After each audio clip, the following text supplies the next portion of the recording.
I took the babysitting job because I needed the money, simple as that. Uni fees don't pay themselves, do they? And when Mrs. Hartwell offered me 20 quid an hour just to watch her 6-month-old for the evening, I wasn't about to say no. Their house was proper posh too, one of those massive detached places in the suburbs with the perfectly trimmed hedges and gravel driveway. The kind of neighborhood where nothing bad ever happens, or so you'd think. The Hartwells seemed lovely enough. He was some sort of finance bloke, she worked in marketing. They were heading to a company dinner and wouldn't be back until 11:30 at the latest. Mrs. Hartwell spent ages showing me around, pointing out where the nappies were, how to warm the bottles, all the usual stuff. The baby, little Oliver, was already asleep when I arrived. She showed me the monitor, a fancy digital one with a camera and everything, told me to keep it with me at all times, and off they went. For the first hour or so, everything was dead quiet.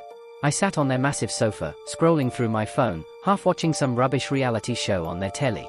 The monitor sat on the coffee table next to me, the screen showing Oliver sleeping peacefully in his crib, his little chest rising and falling. Every now and then I'd glance at it, just to make sure he was alright. Easy money, I thought. Easiest 20 quid an hour I'd ever make. Then, around 8:30, I heard it. A whisper. So faint I almost thought I'd imagined it. I grabbed the monitor and turned up the volume, staring at the screen. Oliver hadn't moved. The whisper came again, barely audible, like someone speaking from very far away. I figured it was just interference, maybe picking up a neighbor's baby monitor or someone's radio. These things happen, yeah? I turned the volume down a bit and went back to my phone. But then it happened again. And this time, I could make out a word. Jessica. My name. Clear as day, coming through that monitor. My stomach did a little flip. I looked at the screen again. Oliver was still fast asleep, completely undisturbed. I told myself I was being daft, that maybe Mrs. Hartwell had said my name before she left and the monitor had some weird delay or echo. Technology does strange things sometimes, doesn't it? I got up and went to the kitchen to make myself a cuppa, trying to shake off the creeping unease. The monitor was still in my hand, and as I filled the kettle, the whisper came through again. Jessica's in the kitchen now. I dropped the kettle in the sink with a clatter. My heart was absolutely hammering. I spun around, half expecting to see someone standing behind me, but the kitchen was empty. The house was silent except for the hum of the refrigerator. I brought up the Hartwell's number on my phone, my thumb hovering over the call button. But what would I even say? That I was hearing voices? They'd think I was mental and I'd never get hired again. Maybe it was the security system, I thought. Mrs. Hartwell had mentioned they had cameras. Maybe there was some weird connection between the feeds. I was grasping at straws, trying to logic my way out of the fear that was starting to wrap itself around my chest. I walked slowly back to the living room, my eyes darting to every corner, every shadow. The monitor crackled again. She's scared. Good. The voice was clearer now, like whoever was speaking had moved closer to a microphone. It was a man's voice, low and rough, with a slight accent I couldn't quite place. My hands were shaking so badly I nearly dropped the monitor. I looked at the screen. Oliver was still sleeping. Nothing had changed in that nursery. But someone was watching me. Someone knew exactly where I was and what I was doing. I checked the front door. Locked. Checked the back door. Locked. All the windows on the ground floor were shut tight. I was alone in this house. I had to be alone. Unless someone had been here before I arrived. Unless someone was still here. The rational part of my brain was screaming at me to call the police, but the rest of me was frozen, rooted to that spot in the living room. The monitor crackled again. Check on the baby, Jessica. Go on. Go check on little Oliver. The way he said the baby's name made my skin crawl. It was too familiar, too possessive, like he knew Oliver personally. Like he'd been watching this family for a long time. I didn't want to go upstairs. Every instinct I had was telling me to run, to get out of that house and never look back. But what if Oliver was in danger? What if this sick bastard had done something to him? I forced my legs to move, climbing the stairs one at a time, the monitor clutched in my sweaty hand. The landing was dark. Mrs. Hartwell had left the hallway light off so it wouldn't disturb the baby. I felt along the wall for the switch and flicked it on. The nursery door was slightly ajar, just as Mrs. Hartwell had left it. I pushed it open slowly, my heart in my throat. The room was decorated in soft blues and whites, with little clouds painted on the walls and a mobile of stars hanging above the crib.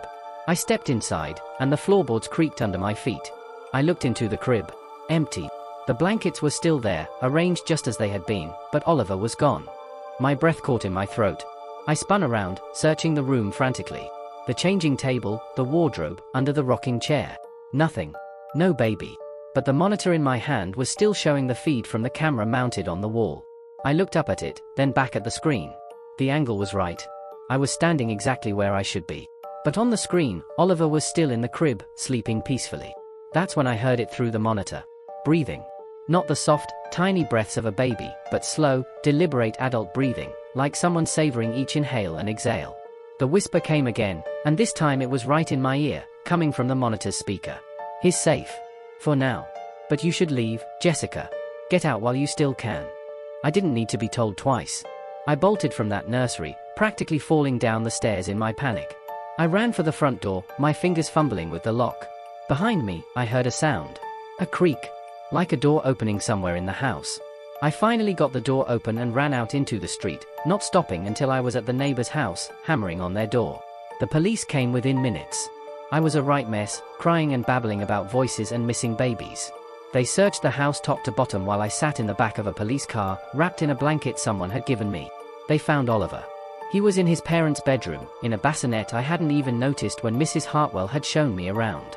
He was perfectly fine, hadn't made a sound all evening. Mrs. Hartwell had moved him there before they left because he'd been fussy earlier and slept better in their room sometimes. She'd forgotten to mention it to me. I felt like such an idiot. The police were giving me these looks, like I was just some hysterical teenager who'd imagined the whole thing. They were about to write it off as a prank or my imagination when one of the officers came out of the house with a strange expression on his face. He called the others over, and they all went back inside. They were up there for over an hour. When they finally came back out, they brought someone with them. A man. Thin, dirty, with long greasy hair and clothes that looked like they hadn't been washed in months. He was in handcuffs, and he wouldn't stop staring at me as they put him in the police car. That look in his eyes. I still see it sometimes when I close my eyes at night. The officers told me later, after the Hartwells had come home and after I'd given my statement down at the station, what they'd found. Behind the nursery, hidden behind a section of wall that looked completely normal, there was a crawl space. It ran along the back of several rooms, narrow passages that had been part of the original construction of the house but had supposedly been sealed up decades ago. This man, the ex-tenant who'd lived in the house 2 families before the Hartwells, had kept a key. He'd been coming and going for months, living in the walls like some sort of twisted ghost. They found a sleeping bag in there, tins of food, bottles for pissing in, and a collection of photographs, hundreds of them, of the Hartwells going about their daily lives. Pictures of Mrs. Hartwell folding laundry, of Mr. Hartwell watching telly, of baby Oliver sleeping in his crib. And pictures of other families too, the ones who'd lived there before. He'd been doing this for years, watching them, learning their routines, feeding off their lives like a parasite. In the crawl space behind the nursery, right up against the wall where the monitor was, they found a baby monitor transmitter. He'd been speaking into it, watching me through cracks in the wall, describing everything I did. Getting off on my fear. The police said if I hadn't run, if I'd stayed in that house, they didn't know what he would have done. They found a knife in the crawl space. A big one. I never babysat again after that. Couldn't do it. Every time I'd see a baby monitor, I'd remember that voice, calm and cold, whispering my name. The Hartwells moved out within a month. Can't say I blame them. The new owners tore out all the walls, sealed up every crawl space properly. But I still think about him sometimes, that man living in the darkness, watching and waiting. And I wonder how many other houses have spaces like that. How many other families have someone living in their walls right now, breathing softly in the dark, just watching and listening and biding their time. I'd been babysitting for the Hendersons for about 3 months when it happened. Nice family, 2 kids, Emma who was 7 and little Jack who'd just turned 5. They lived in this older house on the edge of town, the kind with too many rooms and creaky floors that made noise even when nobody was walking on them. But the money was decent, and the kids were usually knackered by 8 o'clock, so it was easy work most nights. That Saturday, Mr. and Mrs. Henderson were going to some posh dinner party in the city. They wouldn't be back until well after midnight, they said. Mrs. Henderson went through the usual routine, showed me where the snacks were, reminded me that Emma could stay up until 9 if she was good, and Jack needed his stuffed dinosaur or he wouldn't sleep. Standard stuff. They left around 7, and I heard their car pull out of the drive as I was setting up a film for the kids in the living room. The evening went exactly as planned. We watched some animated thing about talking animals, I made them beans on toast for tea, and by 7:30 both of them were rubbing their eyes. I took them upstairs, got them into their pajamas, Emma in her purple ones with the unicorns, Jack in his red ones with rockets all over them. Read them a story, tucked them in, left the landing light on like Mrs. Henderson always did. By 9 o'clock, the house was quiet, and I settled onto the sofa with a bag of crisps and my phone. The house phone rang at 10:15. The landline was one of those old cream-colored things mounted on the kitchen wall, the kind nobody really uses anymore. I thought maybe the Hendersons had forgotten to tell me something, so I answered it. Hello? Henderson residence. Nothing. Just silence on the other end. Then I heard it. Breathing. Slow, deliberate breathing, like someone had called just to let me know they were there. Hello? I said again, more firmly this time. The breathing continued for a few more seconds, then the line went dead. I hung up, feeling a bit uneasy but telling myself it was probably just a wrong number or some kid messing about. The phone rang again 10 minutes later. I was back on the sofa, and the sound of it ringing in the quiet house made me jump. I got up and went to the kitchen, staring at the phone for a moment before picking it up. Yeah, hello? More breathing.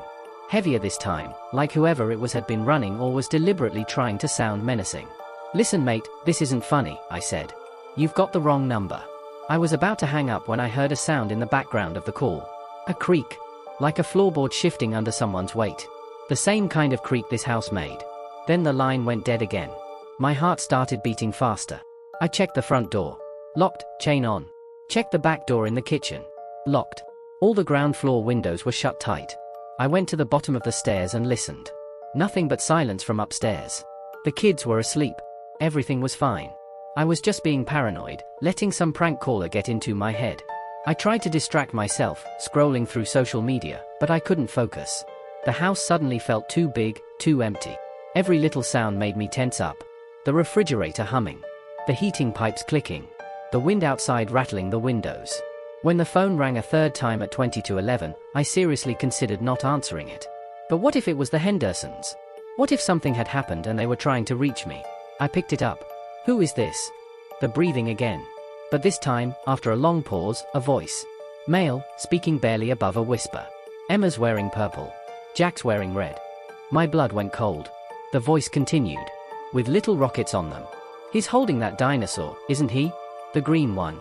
I slammed the phone down so hard it nearly came off the wall. My hands were shaking. I ran to the stairs and took them two at a time, my heart hammering in my chest. I burst into Emma's room first. She was fast asleep, curled up on her side, exactly as I'd left her. Purple pajamas with unicorns. I checked her window. Locked. I went to Jack's room across the hall. He was sprawled out on his back, one arm wrapped around his stuffed stegosaurus, wearing those red rocket pajamas. His window was locked too. I stood on the landing, trying to catch my breath, trying to think. How did they know? How could they possibly know what the kids were wearing? Unless they'd seen them. Unless they'd been watching somehow. I checked the bathroom window. Locked. Checked the window at the end of the hall. Locked. Everything was secure. But someone had seen those kids. Someone knew exactly what they looked like right now, tonight. The phone rang again.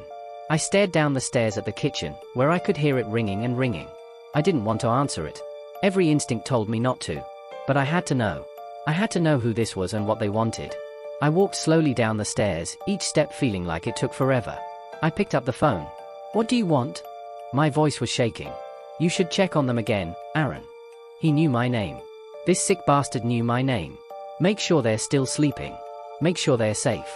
I hung up and immediately dialed 999. My fingers could barely hit the right numbers. When the operator answered, I could barely get the words out. I need help.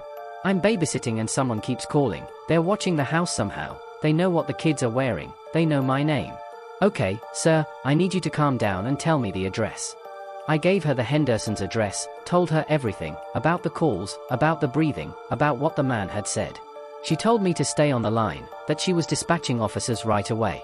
Then she asked for the number that was calling me. I don't know, it doesn't show up on the caller ID, it just says unknown. Hold on. I could hear her typing, talking to someone else in the background. The seconds felt like hours. Then she came back on the line, and her voice had changed. It was urgent now, almost panicked. Sir, I need you to listen to me very carefully. Take the children and leave the house right now. Don't go upstairs. Don't look around. Just get to the front door and get out. What? Why? What's happening? The calls are coming from inside the house. There's another landline connected to the same number. It's upstairs. Everything stopped. The world narrowed down to that one sentence. Upstairs. Someone was upstairs. Had been upstairs this whole time. While I'd been sitting on the sofa. While I'd been putting the kids to bed. While I'd been checking on them. Someone had been up there in the dark, watching, waiting, calling me from another room. I dropped the phone and ran up those stairs faster than I've ever moved in my life. I didn't care what the operator said. I wasn't leaving those kids alone up there with whoever this was. I grabbed Emma first, scooped her right out of bed. She started to wake up, confused and frightened. "It's okay, sweetheart, we're just going downstairs," I said, trying to keep my voice steady. I carried her to Jack's room, and with one arm still holding Emma, I picked him up too. He was heavier, and I nearly lost my balance, but I managed to get them both. Jack was crying now, and Emma was asking what was wrong, why were we leaving? I was halfway down the stairs when I heard it. A door opening. Slowly. The guest room at the end of the hall, the one the Hendersons never used, the one I hadn't even thought to check. I didn't look back. I just ran. I got to the front door, fumbled with the chain and the lock with one hand while holding two terrified children, and finally got it open. I ran out into the street, not stopping until I was at the neighbor's house, banging on their door.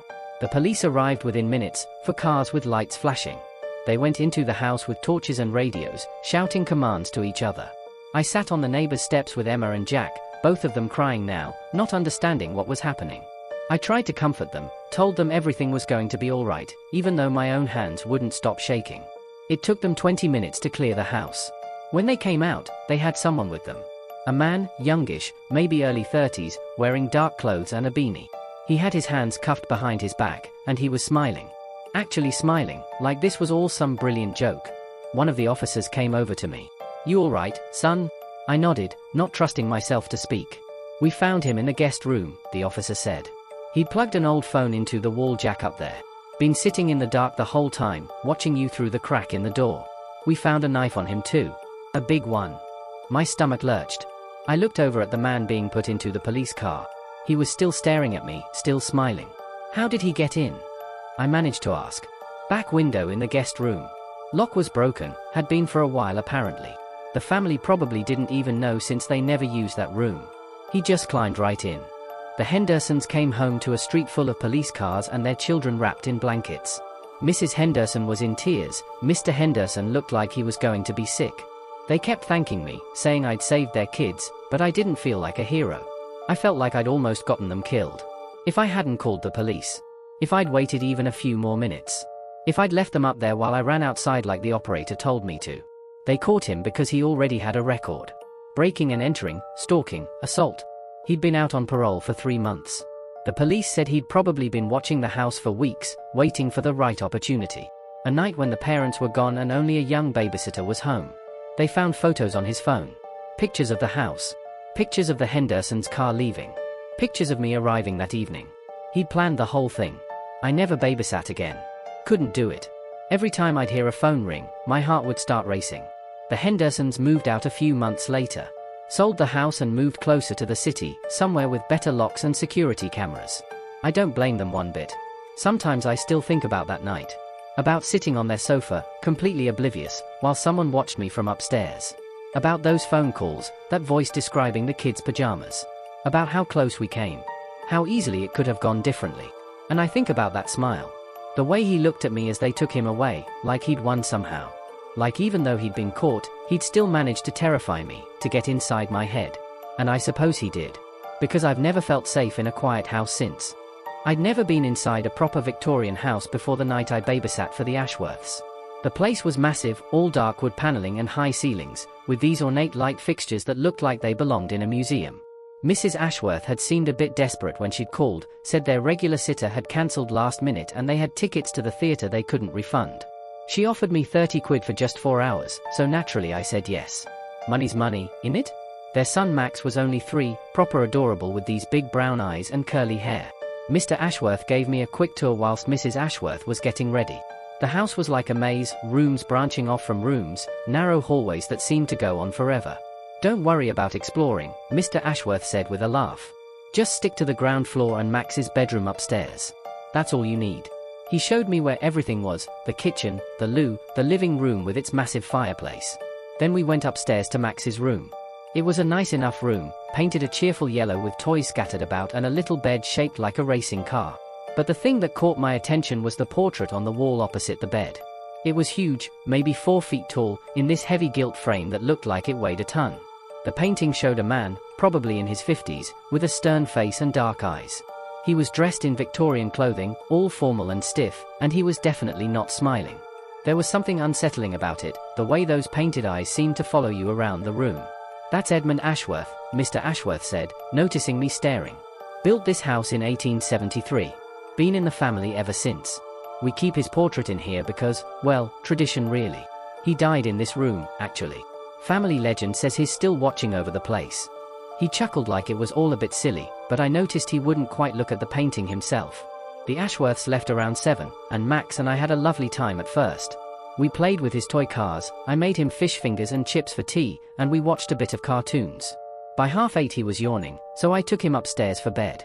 He brushed his teeth, put on his pajamas with the little dinosaurs on them, and climbed into his racing car bed. I tucked him in, made sure his night light was on, and was about to leave when he said something that made me pause. "Can you tell the man in the picture to stop frowning? It makes me scared to sleep." I looked over at the portrait of Edmund Ashworth. The man in the painting had the same stern, almost angry expression I'd noticed earlier. "It's just a painting, sweetheart," I said softly. "He's not real. He can't hurt you." "But he's always watching," Max said, his voice small. "Even when I close my eyes, I know he's watching." I felt a little chill run down my spine but pushed it away. Kids have wild imaginations, don't they? "Tell you what," I said, "how about I turn the painting around so he's facing the wall? Then he can't watch you at all." I went to grab the frame, but the bloody thing wouldn't budge. It was bolted to the wall, properly secured. "It stuck, love. But I promise you, he's just paint and canvas. He can't do anything. I'll be right downstairs if you need me, yeah?" Max nodded, though he still looked uncertain. I gave him a kiss on the forehead, left his door open just a crack like his mum had instructed, and went back downstairs. The house was quiet, almost too quiet. Those old houses are never really silent though, are they? There's always some sound. The settling of floorboards, the wind in the chimney, the creak of old wood adjusting to the temperature. I tried not to let it bother me. I was in the kitchen loading the dishwasher when I heard it. Giggling. Max's giggling, coming from upstairs. I smiled at first, thinking he was probably mucking about with his toys instead of sleeping. Kids do that, don't they? But then I remembered I'd closed his toy box, and the giggling had a strange quality to it. Not frightened, but not quite right either. Excited, maybe. Or nervous. I dried my hands and headed upstairs. The landing was dimly lit by a single wall sconce, casting long shadows across the hallway. Max's door was still ajar, and I could see the glow of his night light spilling out. I pushed the door open gently. "Max? You're supposed to be sleeping, little man." He was sitting up in bed, staring at the portrait and giggling behind his hands. He smiled, Max said, his voice filled with wonder. The man smiled at me. "And now he's looking at you." My heart did a funny little skip. I looked at the portrait, and my breath caught in my throat. The expression on Edmund Ashworth's face was different. I was certain of it. Before, he'd been looking straight ahead, that stern frown fixed in place. But now, the eyes were angled differently. They were looking directly at me. Not just in that vague way paintings sometimes seem to follow you, but actually looking at me, the angle of the pupils shifted, focused. "That's not possible," I whispered. I stepped closer to the painting, my legs feeling like jelly. The expression was different too. The frown had softened somehow. It wasn't quite a smile, but it wasn't the stern scowl from earlier either. It was something in between, something almost knowing. I reached out and touched the canvas with a trembling finger. It was dry, solid, completely normal paint. But the image was wrong. It had changed. "See?" Max said happily. "I told you he watches." I backed away from the painting, my mind racing. This wasn't real. It couldn't be real. Paintings don't change. I was tired, my eyes were playing tricks on me, or maybe the lighting in the room was just different now than it had been earlier. That had to be it. "Max, you need to go to sleep now," I said, trying to keep my voice steady. "No more stories about the painting, all right?" "But he's not scary anymore," Max insisted. "He likes you. He's protecting us. Right? That's lovely. Now lie down." I tucked him back in, perhaps a bit more forcefully than necessary, and left the room, pulling the door mostly closed behind me. My hands were shaking. I stood on the landing for a moment, trying to compose myself. It was just my imagination. Had to be. I'd been staring at the painting earlier, my brain had filled in certain details, and now I was misremembering what it had actually looked like. That made sense. That was logical. I went back downstairs and tried to distract myself with my phone, but I couldn't concentrate. My eyes kept drifting to the ceiling, to where Max's room was directly above. Every creak of the house made me jump. At one point I heard footsteps, I was sure of it, but when I went to check on Max, he was fast asleep. The house was playing tricks on me. Old houses do that, don't they? They breathe and shift and make noises that sound like footsteps or voices or God knows what else. At 10:30, I couldn't stand it anymore. I had to look at that painting again. I had to prove to myself that I'd been imagining things. I crept upstairs as quietly as I could, not wanting to wake Maximum. His door was still ajar, and I could hear his soft breathing from inside. I pushed the door open just enough to see the portrait. My stomach dropped. The man in the painting was definitely different now. The angle of his head had shifted. He was no longer looking at where I'd been standing before. Now he was looking at the door, at me. And the expression on his face was unmistakable. He was smiling. Not a warm smile, not a friendly smile, but a cold, knowing smile that made every hair on my body stand on end. I wanted to run. Every instinct screamed at me to grab Max and get out of that house. But I couldn't move. I was frozen, staring at that portrait, at those painted eyes that seemed to see right through me. Then I noticed something else. On the wall beside the portrait, there was a small brass plaque I hadn't seen before. Or maybe it had been there all along and I just hadn't noticed it. I stepped closer, my heart pounding, and read the inscription. Edmund Ashworth. Born 1821. Died 1888. Forever watching over this house and those within it. A sound behind me made me spin around. Max was still asleep, but I could have sworn I'd heard something. A whisper, maybe.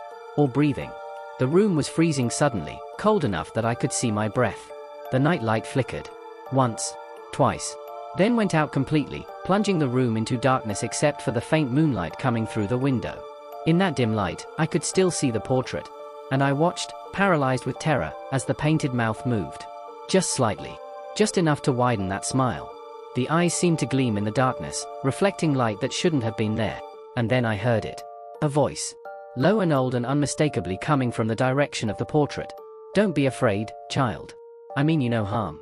I'm simply doing what I've always done. Watching. Protecting. I bolted from that room so fast I nearly fell down the stairs. I grabbed my phone from the living room with shaking hands and called Mrs. Ashworth. She answered on the third ring, sounding concerned.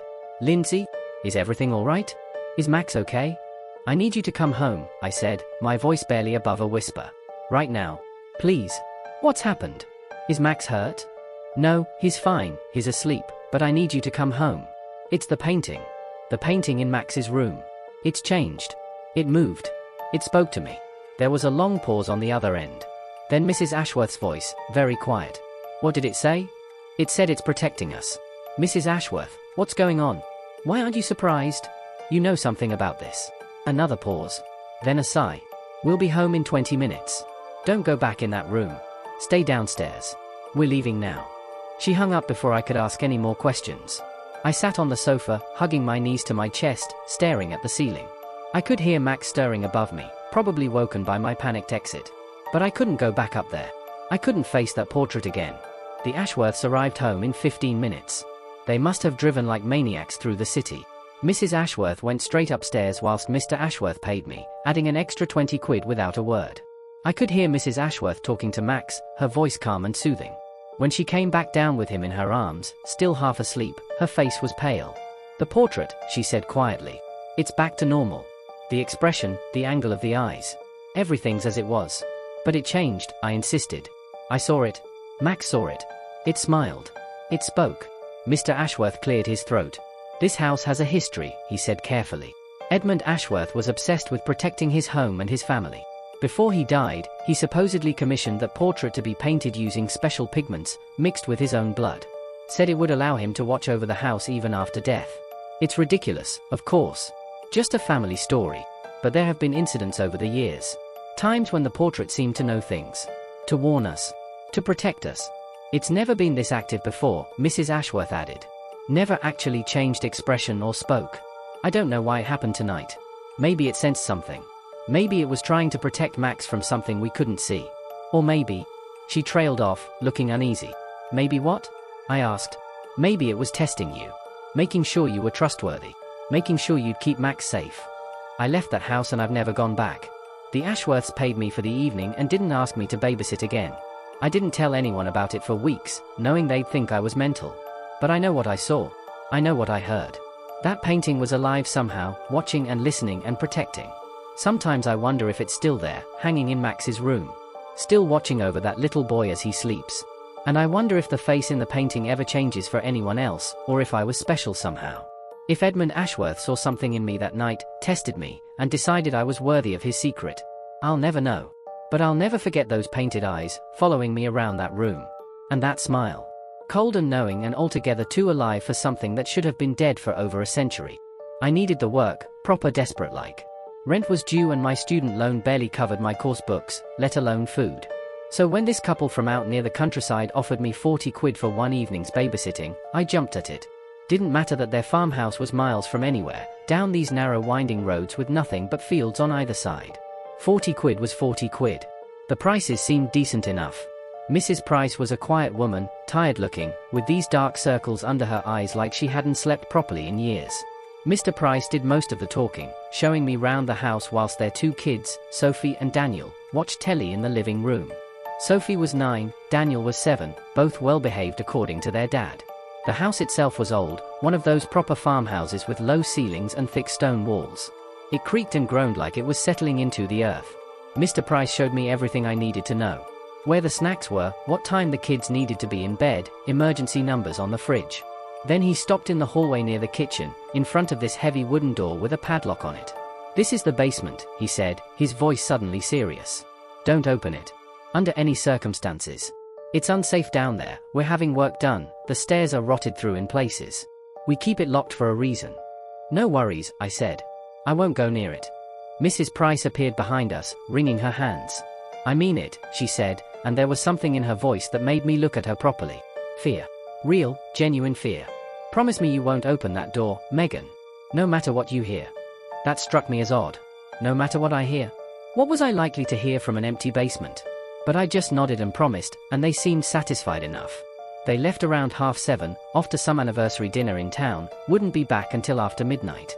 I watched their car disappear down the long driveway, taillights fading into the darkness, and suddenly the house felt very isolated. Very alone. The evening started off normal enough. I made the kids fish fingers and beans, we played a few board games, watched some cartoons. They were lovely kids, polite and chatty, though I noticed they both kept glancing at that basement door. At one point, Daniel went quiet and just stared at it, his face pale. "You all right, mate?" I asked him. He blinked and looked up at me. "Do you ever hear voices?" he asked. "Voices that aren't real?" "Daniel," Sophie said sharply. "Mum said not to talk about it." "Talk about what?" I asked, but Sophie just shook her head and turned back to the telly. I didn't push it. Kids have active imaginations, don't they? Probably just playing some game or telling each other ghost stories. I got them both into their pajamas by 9 and tucked them into their beds. Their rooms were right next to each other on the first floor, doors open a crack so I could hear if they needed anything. I went back downstairs and settled on the sofa with a cuppa and my phone. The house was properly quiet now, that deep country silence where you can hear every little sound. The wind outside. The old pipes clanking. The scratch of tree branches against the windows. And something else. A creaking sound, rhythmic and slow, like someone walking on old floorboards. But there was nobody else in the house. Just me and 2 sleeping children. I told myself it was just the house settling, old places do that. I turned up the volume on my phone, trying to drown out the sounds, but I couldn't shake the feeling that something was off. The air felt heavy, oppressive, like before a storm. And I kept thinking about what Mrs. Price had said. No matter what you hear. What was I supposed to hear? I got my answer around 11 o'clock. I was making myself another brew in the kitchen when I heard it. A loud bang, like someone hitting wood with their fist. It came from behind the basement door. I froze, the kettle still in my hand. Another bang. Then another. Rhythmic, deliberate, getting louder. Someone was down there, pounding on the door from the inside. My first thought was that one of the kids had somehow gotten down there. But I'd checked on them not 5 minutes ago, both sound asleep in their beds. I set the kettle down and approached the basement door slowly. The banging continued, echoing through the house. "Hello?" I called out. "Is someone there?" The banging stopped. For a moment there was nothing but silence. Then I heard it. A voice. A child's voice, muffled but clear enough to understand. "Let me out. Please. It's dark down here. I'm scared." My heart was racing. There was a child in the basement. How? Why? Had the Prices locked someone down there? Was this some sort of sick punishment? "Hang on," I shouted through the door. "I'm going to get you out." I looked at the padlock. It was heavy, industrial looking. I'd need bolt cutters or the key. I searched the kitchen frantically, going through drawers, looking for anything that might open that lock. "Please hurry," the voice called out, and there was such genuine terror in it that I felt sick. He's coming back. He's always coming back. That's when I made the decision. I found a heavy torch in one of the drawers and used it to smash the padlock. It took several blows, the sound echoing through the house, but eventually the metal gave way and the lock clattered to the floor. I grabbed the door handle, my hands shaking. "It's okay," I called out. "I'm opening it now. You're safe." I pulled the door open. Cold air rushed out, carrying with it the smell of damp earth and decay. Beyond the doorway was nothing but darkness, a staircase leading down into absolute blackness. I shone the torch down the steps. They looked solid enough, not rotted like Mr. Price had said. "Hello?" I called out. "Where are you?" No answer. The voice had gone silent. I stood at the top of the stairs, every instinct screaming at me not to go down there. But there was a child down there, frightened and alone. I couldn't just leave them. I took a step down. Then another. The wooden stairs creaked under my weight but held firm. The torch beam cut through the darkness, revealing stone walls slick with moisture and cobwebs hanging from the ceiling. "I'm coming down," I said, more to reassure myself than whoever was down there. "Don't be scared." I reached the bottom of the stairs and swept the torch around. The basement was empty. Completely empty. Just bare stone walls and a dirt floor. No furniture, no boxes, no renovation work. And no child. "Hello?" My voice echoed back at me. Nothing. Nobody. I was alone down there. But I'd heard the voice. I'd heard the banging. It had been real. Hadn't it? I started to back towards the stairs when the torchlight caught something on the floor. Marks in the dirt. Small handprints, dozens of them, covering the ground like someone had been crawling. And in the far corner, scratched into the stone wall, words. Desperate, messy letters carved deep into the rock. "Help me. Please. It hurts. I want Mum." My blood ran cold. I ran for the stairs, taking them two at a time, and burst back into the kitchen. I slammed the basement door shut and stood there gasping, my heart hammering so hard I thought it might burst. What the hell was this? What had I just seen? I needed to call the Prices. I needed to call the police. Something was very wrong here. I was reaching for my phone when I heard footsteps behind me. I spun around to find Daniel standing in the kitchen doorway in his pajamas, rubbing his eyes. "You opened the door," he said quietly. "Mum said not to." "Daniel, there's someone down there." Or there was. I heard a child's voice. I saw handprints. "What's going on? What aren't your parents telling me?" Daniel's eyes filled with tears. "That was Jamie," he said. "My brother. My twin brother." I stared at him. "You don't have a twin brother. Your mum said you have one sister." "Not anymore," Daniel whispered. "He disappeared. 3 years ago.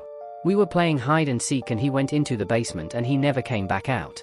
Dad searched for hours but he was gone. They sealed the door after that. But we still hear him sometimes. Calling for help. Trying to get out." I felt like the floor had dropped out from beneath me. "Daniel, that's not possible.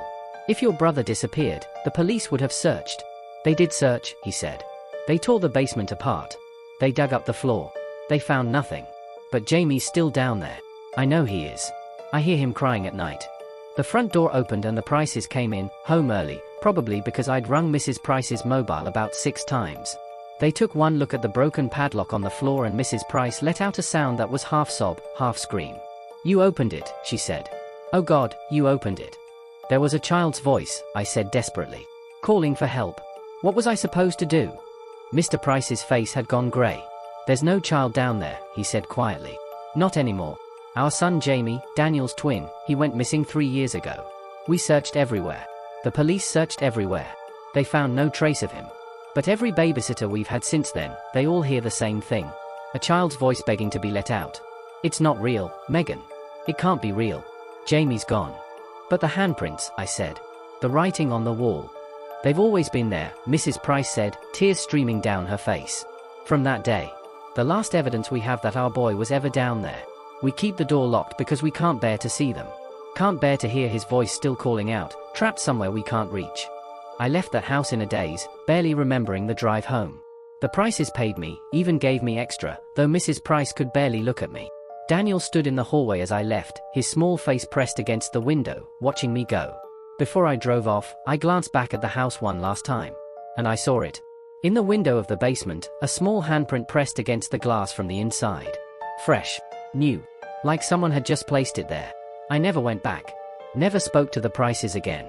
But sometimes, late at night when everything's quiet, I think about Jamie. About what happened to him in that basement. About whether he's still there somehow, trapped in the darkness, calling out for someone to find him. The police never found a body. Never found any evidence of what happened. He just vanished, like he'd been swallowed up by the house itself. And I think about Daniel, still living in that house, still hearing his twin brother's voice crying in the night. Still wondering if Jamie's really gone or if he's somehow still there, just beyond reach, in a place where the living can't follow. The Prices moved away 6 months later. I heard they couldn't stand it anymore, the voices, the sounds, the constant reminder of what they'd lost. The house stands empty now. Nobody wants to buy it. Nobody wants to live in a place where a child disappeared without a trace. But I wonder sometimes if Jamie minds being alone. Or if he even knows he's alone. Maybe to him, time works differently down there in the dark. Maybe he's still waiting, still hoping, still believing that someone will come and let him out. That his mum and dad will find him and take him home. I hope he's not in pain. I hope wherever he is, whatever happened to him, it was quick. Because the alternative, the thought that he might still be aware somehow, still suffering, still trapped in that basement after all these years, it's too horrible to contemplate. And yet I can't stop thinking about it. Can't stop hearing that voice in my head, young and terrified, begging to be saved. Begging for someone to let him out of the dark. I'd been babysitting for the Marlows for about 2 months when it happened. They lived in this modern house right on the edge of Thornwood Forest, all glass walls and open plan design. Proper posh, the kind of place you see in magazines. Their 2 kids, Lily and Thomas, were 8 and 5, easy enough to look after. The parents were loaded, some sort of tech money, and they paid well. 25 quid an hour just to watch telly and make sure the kids didn't kill each other. Cushiest job I'd ever had. That Friday night was supposed to be like any other. Mr. and Mrs. Marlowe were off to some charity gala in Manchester, wouldn't be back until gone 2 in the morning. They'd left around 7, all dressed up, and I'd gotten the kids fed and into bed by 8:30. The house was dead quiet after that, just the hum of the heating system and the occasional creak of the house settling. I'd settled onto their massive leather sofa with a can of Coke and the remote, flicking through Netflix trying to find something decent to watch. The living room had this enormous window that took up most of the front wall, floor-to-ceiling glass looking out onto their long driveway and the forest beyond. During the day it was brilliant, all that natural light flooding in. But at night, with the lights on inside and nothing but darkness outside, it felt like sitting in a fishbowl. Like anyone could be out there in the dark, watching, and you'd never know. I'd thought about drawing the curtains but couldn't figure out how the electric system worked, and I didn't want to mess about with the Marlowe's fancy tech and break something. I was about 20 minutes into some horror film, ironically enough, when I saw it. A flash of movement outside the window. I paused the telly and stared out into the darkness. At first I couldn't see anything, just the reflection of the living room and myself on the sofa. Then my eyes adjusted, and my heart nearly stopped. There was someone standing at the edge of the driveway, maybe 30 feet from the window. A figure, tall and thin, just standing there completely still. I couldn't make out any features, it was too dark, but I could see the outline clearly enough. A person, definitely a person, facing the house. Facing me. The fuck, I muttered, getting to my feet. Maybe it was a neighbor, I thought. Maybe someone's car had broken down and they needed help. But something about the way the figure stood, so perfectly still, so silent, made every hair on my body stand up. I went to the window and pressed my face against the glass, trying to see better. The figure didn't move. Didn't wave or call out or do anything a normal person would do if they needed help. I stepped back from the window and grabbed my phone, thinking I'd call Mr. Marlowe and ask what I should do. But as I unlocked the screen, I glanced back at the window and the figure was closer. Not by much, maybe 10 feet, but it had definitely moved. And I hadn't seen it move. Hadn't seen it walk or step forward. It had just been in one place, and now it was in another. My hands started shaking. I went round the house checking all the doors, making sure everything was locked. Front door, locked. Back door, locked. The door leading to the garage, locked. Every window on the ground floor was shut tight. I ran upstairs and checked on the kids. Both sound asleep, Lily with her stuffed rabbit, Thomas with his thumb in his mouth. I locked their bedroom doors from the outside, something the Marlows had said I could do if there was ever an emergency. At least they'd be safe in there. I crept back downstairs, my heart hammering, and looked out the window again. The figure was right there. Right at the glass. I could see it clearly now in the reflection of the living room lights. Tall, impossibly tall, with a pale face that looked almost luminous in the darkness. But the features were wrong somehow, too smooth, too flat, like a mannequin or a mask. It wasn't moving at all, not even breathing from what I could tell. Just standing there, staring in at me. I backed away from the window slowly, trying not to panic. I needed to call the police. This was beyond weird, this was threatening. I dialed 999 with trembling fingers. "Police, please," I said when the operator answered. There's someone outside the house where I'm babysitting. They're just standing there staring in the window and I think they're trying to get in." The operator was calm, professional. Got my address, asked me if the doors were locked, if the children were safe. I told her yes to everything. She said officers were being dispatched, should be there in about 10 minutes. The house was remote, took time to reach. She stayed on the line with me, telling me to stay calm, to keep the phone with me, not to approach the figure or try to confront them. I kept my eyes on the window. The figure was still there, pressed right up against the glass now. I could see the pale face more clearly, and something about it was deeply, fundamentally wrong. The eyes were too large, too dark, like holes in that white face. And the mouth, I couldn't see a mouth at all, just smooth skin where it should have been. "It's not moving," I told the operator. "It's been standing there for ages and it hasn't moved at all. That's not normal, is it? Just stay where you are, Evan. Officers are nearly there." I heard sirens in the distance, getting closer. The figure's head tilted slightly to the side, like it had heard them too. Then, in one fluid motion, it turned and walked away into the darkness. Not running, not hurrying, just walking at a steady pace until it disappeared into the tree line. By the time the police cars pulled up, lights flashing, there was nothing out there but empty driveway and dark forest. 2 officers came to the door, a man and a woman, both looking serious but skeptical when I told them what I'd seen.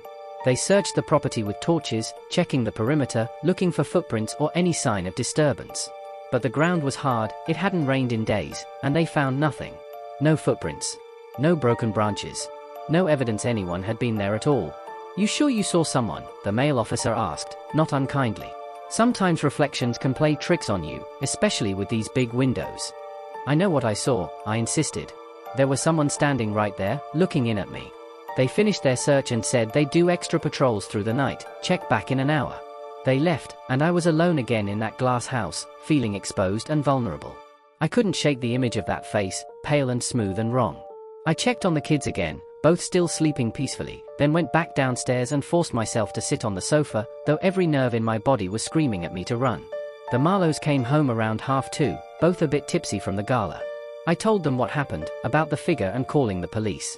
Mr. Marlowe looked concerned but Mrs. Marlowe just seemed annoyed, like I'd caused a fuss over nothing. "Probably just some kids messing about," she said. "This is a safe neighborhood, Evan. Nothing bad happens here." But Mr. Marlowe was already pulling up the security footage on his phone. They had cameras all over the property, inside and out. "Let's just have a look," he said. "Put your mind at ease." We watched the footage from the front external camera first, the one that covered the driveway and the area in front of the big window. The timestamp showed the time I'd first seen the figure. But there was nothing there. No person standing in the driveway. No tall pale figure. Just empty space and darkness. "See?" Mrs. Marlowe said. "Nothing there." But I'd seen it. I knew I had. "Check the living room camera," I said. "Maybe it'll show something." Mr. Marlowe switched to the internal camera, the one mounted in the corner of the living room pointing at the sofa. The footage showed me sitting there watching telly, then standing up and going to the window. And then I saw it, and my blood turned to ice. In the reflection of the window, behind me, there was the figure. Not outside. Inside. Standing in the living room, just behind the sofa, perfectly still and silent. It had been in the house the whole time. The reflection in the window had shown it standing in the room with me, and my brain had interpreted it as being outside because that's what made sense. That's what was safe. "Christ," Mr. Marlowe breathed. We watched in horror as the footage continued. The figure didn't move as I walked around checking doors, as I ran upstairs. It just stood there behind the sofa, that pale face tilted slightly as if listening. Then, when I came back downstairs and approached the window again, the figure's head slowly, impossibly slowly, turned toward the camera. Toward us watching. Those dark hole eyes staring directly into the lens. The feed cut to static. Just like that. 1 second the figure was there, staring at the camera, and the next there was nothing but white noise and interference. When the feed came back 30 seconds later, the figure was gone. The living room was empty except for me, backing away from the window with the phone to my ear. Mrs. Marlowe was pale as death now, her hand over her mouth. Mr. Marlowe was already calling the police back, telling them there had been an intruder inside the house, that we had it on camera. They came back, more officers this time, and did a thorough search of the entire property. They found the back door to the garage had been forced, the lock jimmied open so subtly we'd missed it on the first check. That's how it had gotten in. But they never found the intruder. No fingerprints, no DNA, no trace evidence at all. Just that footage of the pale figure standing in the living room, and then that moment when it looked at the camera before the feed died. The police took copies of everything, said they'd investigate, but I could tell they were unsettled. One of the officers, the woman who'd come the first time, pulled me aside before they left. "You're lucky," she said quietly. "Whatever that was, whatever you saw, you're very lucky it didn't do anything to you or those children." The Marlowes installed new locks, upgraded their security system, even got a dog. But they moved out 3 months later. Sold the house at a loss and relocated to London. Mr. Marlowe called me once after they'd moved, paid me for that night even though I'd left before my shift ended, and told me he was sorry. Sorry for not believing me straight away. Sorry for putting me in danger. I never babysat again. Couldn't do it. The thought of being responsible for children, of something happening while they were in my care, it paralyzed me. I still have nightmares about that night. About sitting on that sofa, watching telly, completely oblivious to the thing standing right behind me. How long had it been there before I noticed the reflection? How long had it been watching me, silent and still, just feet away? The police never caught anyone. Never found any explanation for what that thing was or why it was in the Marlowe's house. The footage got leaked online eventually. You can probably still find it if you look hard enough. People analyze it frame by frame, trying to figure out what the pale figure is. Some say it's fake, a hoax, CGI. Others say it's something else entirely. Something that shouldn't exist. I know what I saw. I know it was real. And I know that when it looked at the camera, when those empty black eyes stared into the lens, it wasn't looking at the camera at all. It was looking at me. Looking through time, through the footage, directly at me watching it later. And it smiled. I swear to God, in that last frame before the static, that smooth face stretched into a smile. No mouth appeared, but I could tell. It was smiling. Like it knew we'd be watching. Like it wanted us to know it had been there all along, standing in the shadows, just behind us, waiting. I sold my car last month and moved into the city center, somewhere with neighbors on all sides and streetlights and people around at all hours. Somewhere safe. But sometimes, late at night, I'll catch a glimpse of something in the reflection of my bedroom window. A tall pale figure, standing just behind me in the room. And when I spin around, there's nothing there. Nothing but empty space and shadows and the horrible certainty that I'm not as safe as I think. That maybe, just maybe, it followed me home. And it's still watching. Still waiting. Still standing right behind me in the darkness, silent and patient and utterly, terrifyingly still. Retry Claude can make mistakes. Please double-check responses.